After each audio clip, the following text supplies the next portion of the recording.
Hello, my name is Michael Strand. I'm going to tell you a really quick tip on how to improve the quality of your photos. Back when I was a kid, we went on vacation a lot, and my father would always bring his big, bulky camera with him, and he would photograph everything, like I guess most moms and dads do. And he would photograph us and the vistas and the beautiful national parks and beaches.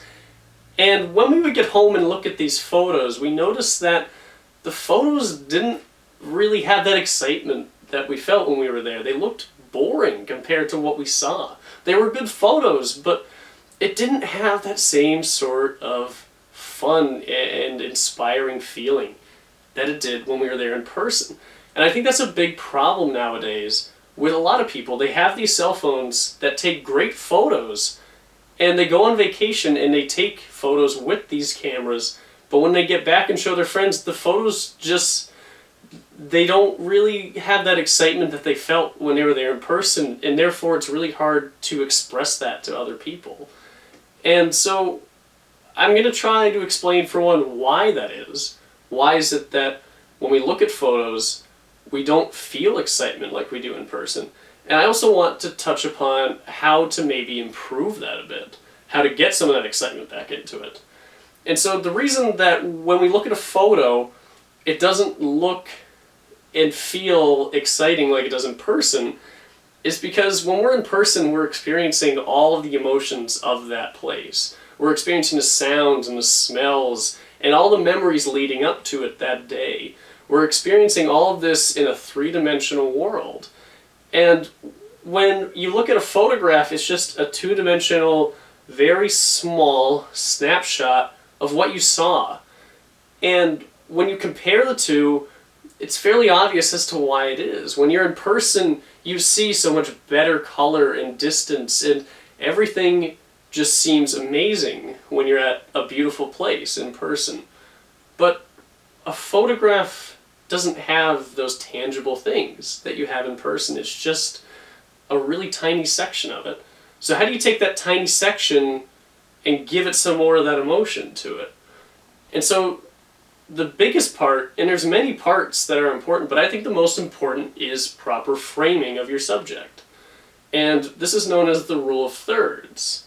So, for example, take your iPhone screen, and usually they actually have it built in like this. So each frame, the frame of the camera is broken in to 9 different sections. So you have your first third, second third, and third third. Now, if you take a subject and put it at the intersection of these thirds.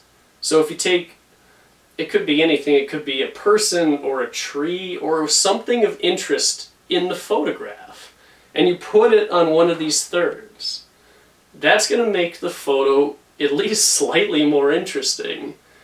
And when you do that, you'll notice that it brings back some of that emotion into it, because when you look at a photograph of just a landscape, and you just see mountains in the distance, that's not all you're seeing in person.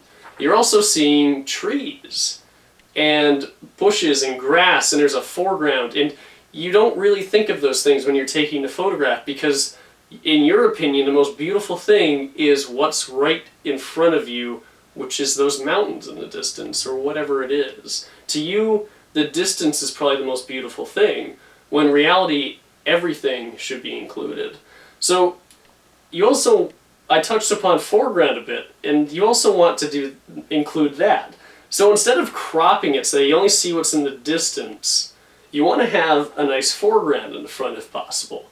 So this could require kneeling down a bit and getting some of the grass or the gravel or the land in it, and then having a tree or a person here, and then everything else sort of just works together in a much better way.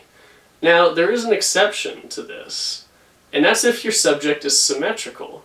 If you're taking a photograph of something symmetrical, you may want to put it right in the middle. That way it reflects on either side. Now, there are a lot of other ways to improve the quality of your photos, from depth of field to just better subjects, knowing what subjects are more interesting. And I wish I could touch upon those a bit more, but to me, the most important aspect of better photography for amateurs is better framing. And better framing starts with the rule of thirds. And I think that if you go on and use your cell phones to photograph this, it's going to look a lot better if you align it on one of those third lines. Thank you.